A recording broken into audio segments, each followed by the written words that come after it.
Om Swastiastu.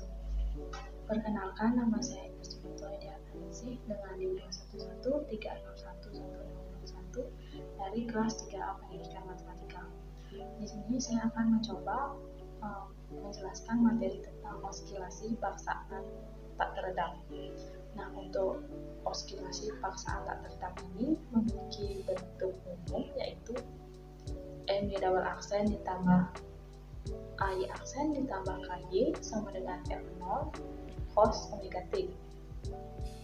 Untuk kasus A sama dengan 0, maka persamaannya menjadi MY double aksen ditambah KY sama dengan F0 cos omega T. Nah, untuk mencari solusi dari persamaan ini, maka yang pertama dilakukan adalah mencari solusi homogennya, yaitu dengan mengumpamakan MY double aksen ditambah KY sama dengan 0. Lalu ambillah Y sama dengan E pangkat Rx, sehingga didapat Y aksen sama dengan R dikali E pangkat Rx, dan Y double aksen yaitu R kuadrat dikali E pangkat Rx. Setelah itu substitusikan nilai Y aksen dan Y double aksen tadi ke persamaan Y double aksen ditambah KY sama dengan 0, sehingga didapatlah E pangkat Rx dalam kurung MR kuadrat ditambah K sama dengan 0. Nah, untuk E pangkat Rx nya tidak sama dengan 0, sedangkan untuk MR kuadrat ditambah K nya itu sama dengan 0, sehingga didapatkan nilai R yaitu plus minus atau I dikali akar K per M. Lalu didapatkanlah solusi homogennya yaitu A cos dikali akar K per M dikali T ditambah B sin dikali akar K per M T. Misalkan beta kuadrat itu adalah K per M, sehingga betanya yaitu sama dengan akar K per M. Nah, lalu substitusikan ke solusi homogen tadi, sehingga solusi homogennya menjadi A cos beta T ditambah B sin beta T. Lalu yang kedua yaitu mencari solusi partikulernya. Nah, perhatikan solusi homogen tadi dan persamaan MY double aksen ditambah KY sama dengan F0 cos omega T. Tampak bahwa solusi homogen tidak termuat dalam persamaan yang kita sebut GT sama dengan F0 cos omega T, sehingga solusi homogen dan persamaan GT tadi itu bebas linear atau tidak bergantung. Maka bisa diambil YP nya atau solusi partikulernya yaitu C cos omega T ditambah D sin omega T. Nah, turunkan, didapat YP aksen T yaitu negatif C omega dikali sin omega T ditambah D dikali omega dikali cos omega T. Nah, untuk YP double aksennya yaitu didapatkan negatif C omega kuadrat dikali cos omega T dikurang D omega kuadrat dikali sin omega T. Nah, lakukan cara yang sama tadi, yaitu dengan mensubstitusikan YPT, YP aksen T, dan YP double aksen T tadi ke persamaan MY double aksen ditambah KY sama dengan F0 cos omega T. Nah, sehingga didapatkan hasil akhirnya yaitu dengan menggunakan kesamaan aljabarika didapatkan nilai C-nya yaitu F0 dibagi M dalam kurung beta kuadrat ditambah omega kuadrat. Maksudnya didapatkan nilai J-nya yaitu F0 dibagi M dalam kurung beta kuadrat dikurang omega kuadrat. Sedangkan untuk nilai B-nya yaitu didapatkan nilai 0. Jadi untuk kasus A sama dengan 0 tadi didapatkan solusi total atau solusi seluruhnya yaitu solusi homogen ditambah solusi partikulernya yaitu A cos beta T ditambah B sin beta T ditambah F0 dibagi M dalam kurung beta kuadrat dikurang omega kuadrat. Nah, untuk kelanjutannya bisa dilihat pada slide, yaitu misalkan Y1T-nya yaitu A cos beta T ditambah B sin beta T.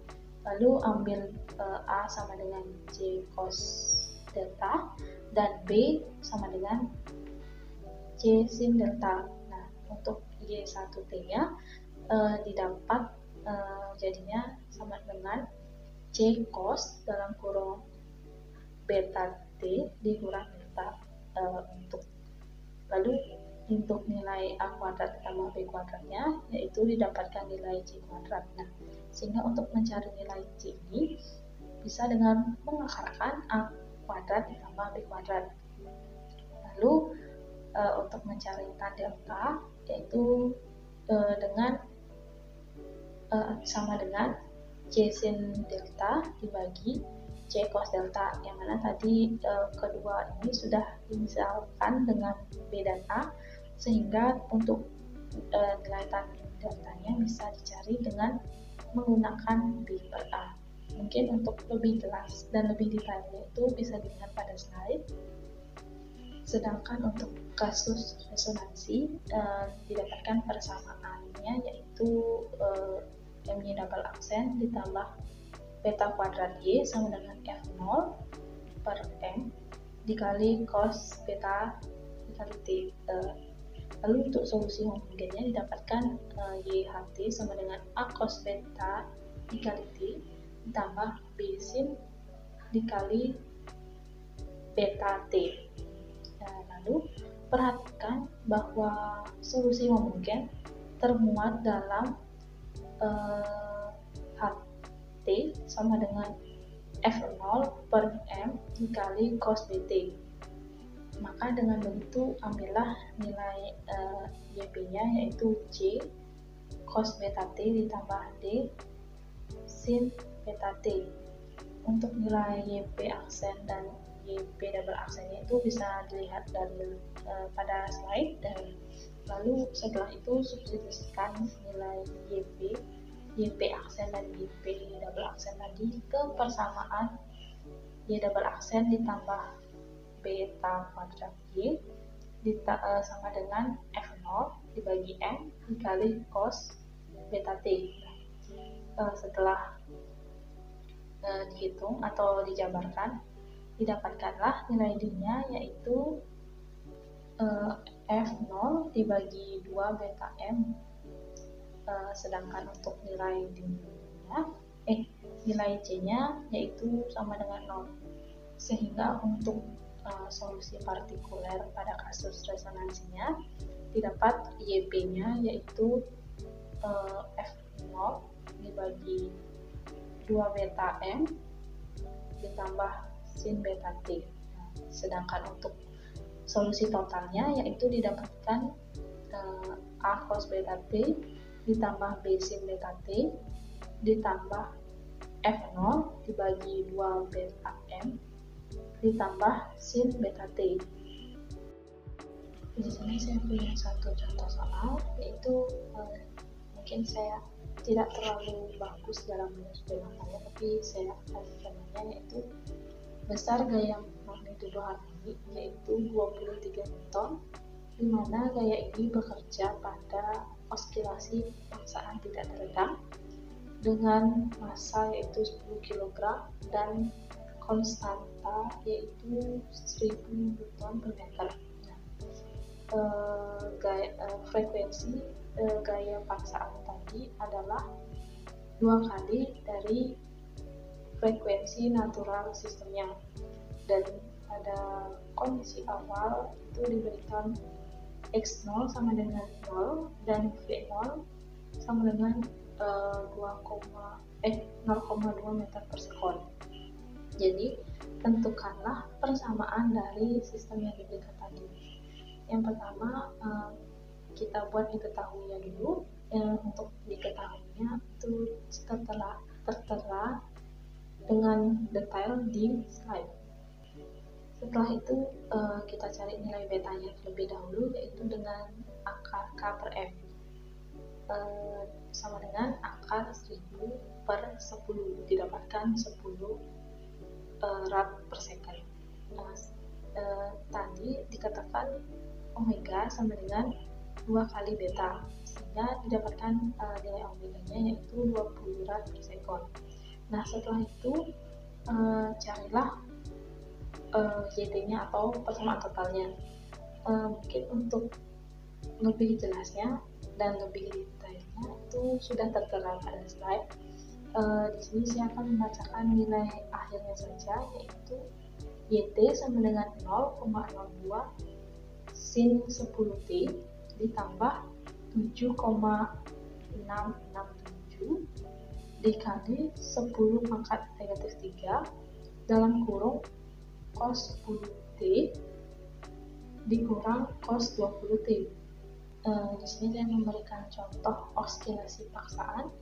Yang pertama yaitu ketika sebuah ayunan didorong, yang kedua yaitu ketika memutar roda dari alat pembuat tembikar, yang ketiga yaitu penerapan gaya untuk gerakan pendulum, dan yang terakhir yaitu ketika pedal sepeda dikayuh. Sekian pemaparan materi dari saya. Jika ada kesalahan ataupun kesalahan kata dan kekurangan materi atau kekurangan penjelasan penjabaran materi dari saya mohon maaf. Sekian, saya tutup dan saya akhiri dengan para peserta.